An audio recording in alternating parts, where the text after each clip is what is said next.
Hello class, በድጋሚ welcome to our course. በዚህ ኮርስ የምንመለከተው software tools and practices ነው. Software engineering tools and practices. Chapter 1 will be introduction to software tools and practices. ስንጀምር ከኢንትሮዳክሽኑ what is software engineering ከሚለው ኮር ቶፒክ ይሆናል. Software engineering is an engineering discipline concerned with all things involved in software development. ይሄ ምን ማለት ነው? አንድን ሶፍትዌር ከጥንስስ ሀሳቡ ከስር መሰረቱ እስከ ዲፕሎይመንት ወይም ደግሞ ለስራ እስከሚውልበት ጊዜ ድረስ ያለውን ስቴፖች፣ ፕሮሰሶች በአጠቃላይ የሚያጠናልን ዲሲፕሊን ሶፍትዌር ኢንጂነሪንግ ይባላል። Software engineers are specialists in computer science who create software and manage the network systems using engineering principles and programming languages. ሶፍትዌር ኢንጂነሮች ስራቸው ምንድነው? የተለያዩ ፕሪንሲፕሎችን የወሰዷቸውን ፕሪንሲፕሎችና ፕሮግራሚንግ ላንጉጆችን በመጠቀም ያንን ፕሮሰስ ወይም ደግሞ ያንን ሶፍትዌር ዲቨሎፕመንት ፕሮሰስ የሚያካሂዱልን ባለሙያዎች ናቸው ማለት ነው። So my question to you is then based on this, what do you think defines a software? Next, we will look at the software process. The software process is a set of activities and associated results that produce a software product. Software process የምንለው ቅድም በሶፍትዌር ኢንጂነሪንግ ላይ የሚሄዱበት ዲቨሎፕመንት ፕሮሰስ ነው እንዳልነው ሶፍትዌር ፕሮሰሳችን ከአንድን ሶፍትዌር ፕሮዳክት ወደ ማርኬት ወይም ደግሞ ወደ ክላይንት የምናቀርብበት ፕሮሰስ ከሀሳቡ ተነስተን መጨረሻ ፕሮዳክቱ ላይ የምንደርስበት ሂደት the software process ይባላል። There are 4 fundamental process activities that are common to all software processes. አንድን ሶፍትዌር ከስር ሀሳቡ እስከ ፍሩቱ እስከንደርስ ድረስ ኮመን የሆኑ እነዚህ አራት ሶፍትዌር ፕሮሰሶችን ተከትለን ነው የምንሰራው። የመጀመሪያው ሶፍትዌር ስፔሲፊኬሽን ነው። ሁለተኛው ሶፍትዌር ዲቨሎፕመንት፣ ሶስተኛው ሶፍትዌር ቫሊዴሽን፣ አራተኛው ሶፍትዌር ኤቮሉሽን ነው። እና የመጀመሪያውን ቶፒክ ትንሽ ክላሪፋይ ለማድረግ ሶፍትዌር ስፔሲፊኬሽን ስንል ምን ማለታችን ነው?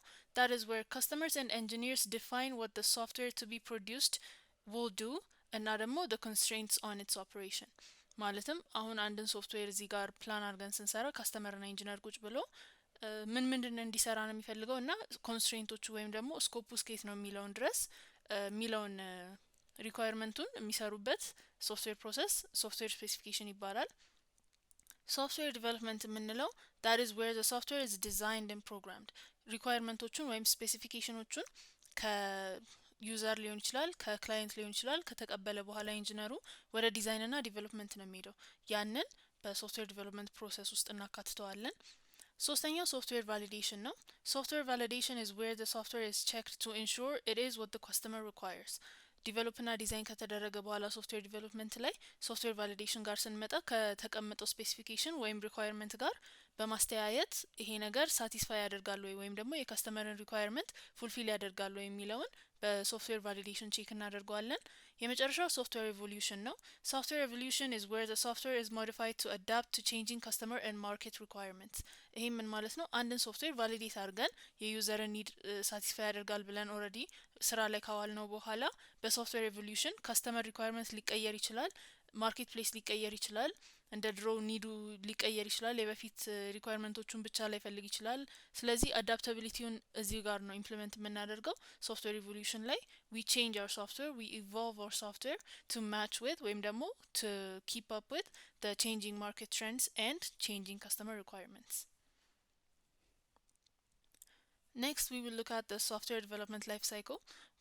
The software process model or the software requirement life cycle is a life cycle model that maps out the various activities performed on a software product from its inception to its retirement ወይም ደግሞ ሀሳቡ ከተጠነሰሰበት ሰዓት ጀምሮ እስከ ፕሮዳክት ሪታይርመንት ወይም እስከ ዲፕሎይመንት ድረስ የሚሄድባቸውን የተለያዩ ዲቨሎፕመንት ስቴጆች ወይም ስቴፖች የምናጠናበት ፊልድ ምን ይባላል?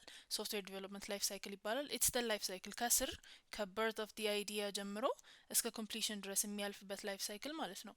እዚህ ጋር የምንመለከተው ዋተርፎል ሞዴል ይባላል። የሶፍትዌር ዲቨሎፕመንት ላይፍ ሳይክል አንድ ሞዴል ነው። እናም በዋተርፎል ሞዴል ኤግዛምፕል ስንወስድ ለምሳሌ መጀመሪያ ላይ ሪኳየርመንት ጋዘሪንግ አለ። የመጀመሪያው ስቴፕ ምንድነው? ሪኳየርመንቶችን እንሰበስባለን። what does the customer need የሚለውን እናጠናለን። ከዛ በኋላ ያንን ስቴፕ ከጨረስን በኋላ ወይም ደግሞ ሪኳየርመንት ስፔሲፊኬሽኖቹን ስኮፑን በደንብ ከዘጋን በኋላ ከከስተመር ጋር ከጨረስን በኋላ we move on to the design phase of the life cycle.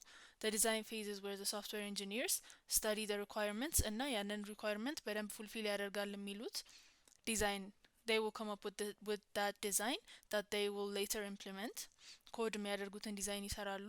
ከዛ ኢምፕሊሜንቴሽን ላይ they go on to implement the design they designed የበፊቱ ላይ it doesn't have any iterations waterfall ሞዴል ሲሆን አንዱን ስቴፕ ሳንጨርስ ወደ ሌላኛው ሙቭ ኦን አናደርግም ስለዚህ the design phase አንዴ done and dusted ከሆነ በኋላ we move on to the implementation ወይም to the coding phase ማለት ነው implementation ላይ ዲዛይኑን high level low level architectural ዲዛይኑን ተመልክተን the corresponding software product እዚህ ጋር ኮድ ይደረጋል ማለት ነው ኮድ ካደረግነው በኋላ there is a verification phase ማለትም ሪኳየርመንቶቹን ሳቲስፋይ ያደርጋሉ ይሄ ሶፍትዌር ፕሮዳክት የሚለውን በቴስቲንግ ሊሆን ይችላል በተለያዩ ቬሪፊኬሽን ሜተዶች ሶፍትዌራችንን ቬሪፋይ እናደርጋለን የመጨረሻው ሜንቴናንስ ነው ሜንቴናንስ ደግሞ ለዩዘር ከሰጠን በኋላ ወይም ለክላይንት ካስረከብን በኋላ ሶፍትዌር ፕሮዳክታችንን አጠቃቀሙን ማሳየት ሊሆን ይችላል ብሬክዳውን ሲያደርግ ሄዶ መጠገን ሊሆን ይችላል ወይም ሌላ ሰው ይሄን ሜንቴን ወይም ኪፕ አፕ ለሚያደርገው ሰው the proper documentation አስረክበን ስራውን እነሱ እንዲያስቀጥሉ ማድረግም ሊሆን ይችላል ሜንቴናንስ ያንን ይይዝልናል ማለት ነው ስለዚህ ሶፍትዌር ዲቨሎፕመንት ላይፍ ሳይክልን ኦቨርኦል ስናየው ምንድነው could be an iterative process ሌላ ሞዴልን ተከትሎ በiterative process እየሰራ ሊሆን ይችላል ወይም ደግሞ እንደዚህ straight forward የሆነ just flows down waterfall ሞዴልም ቢሆን the whole idea of the software development life cycle is it just studies አንድ ሶፍትዌር ከአይዲያው ጀምሮ ወይም ከስር ከሀሳቡ ጀምሮ እስከ completion እስከ deployment እስከ ማስረከብ ድረስ ያለውን ስቴፖች በምን ስቴጆች ውስጥ እንደሚያልፍ በትክክል የምናጠናበት ነው ሶፍትዌር ዲቨሎፕመንት ላይፍ ሳይክል ማለት ነው common tools used in software development አንድን ሶፍትዌር ዲቨሎፕ ስናደርግ ብዙ ቱሎችን እንደምንጠቀም ግልጽ ነው because እንዳየነው በብዙ ፕሮሰስ ውስጥ አልፎ ነው አንድ አይዲያ ወደ ተግባር ወይም ደግሞ ወደ ዲፕሎይመንት የሚያልፈው ማለት ነው ስለዚህ one of the very famous tools ወይም ደግሞ the widely used tools የምንለው is an IDE ወይም integrated development environment IDE is a software for building applications that combines common developer tools into a single graphical user interface ወይም GUI an IDE typically consists of a source code editor a local build automation and a debugger integrated development environment ስንለው ከስሙ እንደምንረዳው it's integrated it's a compilation of many tools day to day development ፕሮሰሳችን ላይ የምንጠቀማቸው ቱሎች ናቸው እነዚህ በርካታ ቱሎች በአንድ GUI ወይም በአንድ ኢንተርፌስ ሰብስቦ ለዲቨሎፐሩ የሚያቀርብልን ኢንቫይሮንመንት ወይም ደግሞ ዲቨሎፐሩ ሊሰራበት የሚችለው ኤሪያ ወይም ኢንቫይሮንመንት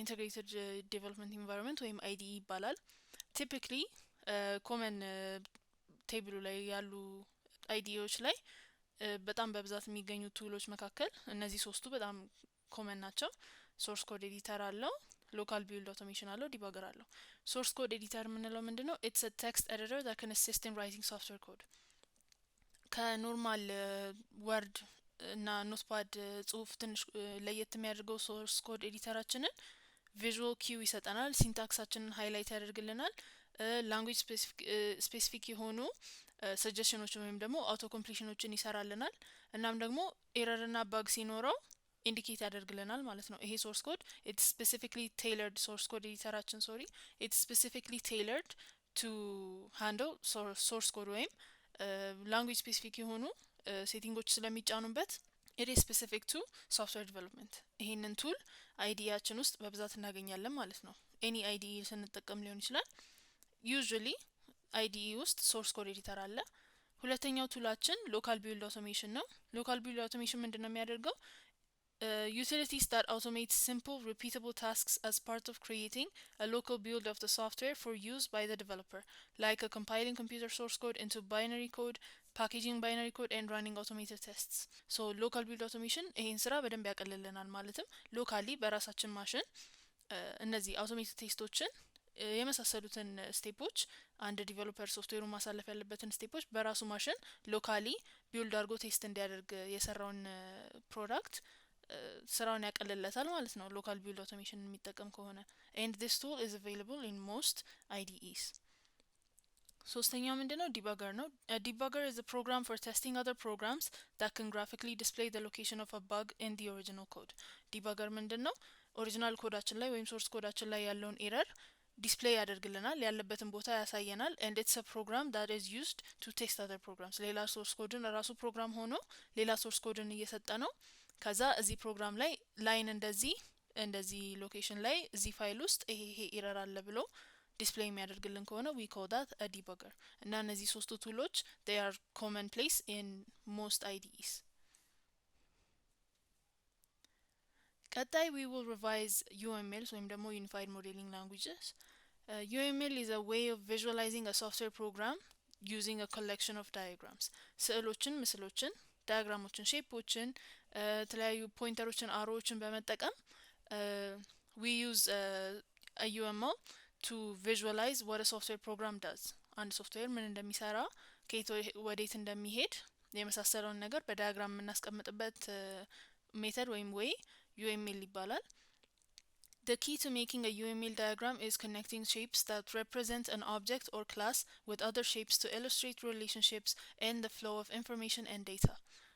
UML የሶፍትዌራችንን ወይም ደግሞ የፕሮግራማችንን flow of order ወይም flow of execution ብቻ ሳይሆን የሚመለከትልን ዳታ ከየት ተነስቶ ወዴት እንደሚሄድ፣ ማን ያስገባው ዳታ የት ሄዶ ፕሮሰስ እንደሚደረግ እና የትኛው ክላስ ለየትኛው ፋንክሽን ሪስፖንሲብል እንደሆነ የመሳሰሉትን ፋንክሽናሊቲዎች ኮዱን ሶርስ ኮዱን ሳናነብ ዲያግራማቲካል በሆነ ወይ ያስቀምጥልናል ማለት ነው። ይሄም ማለት it's easier to understand, it's well illustrated።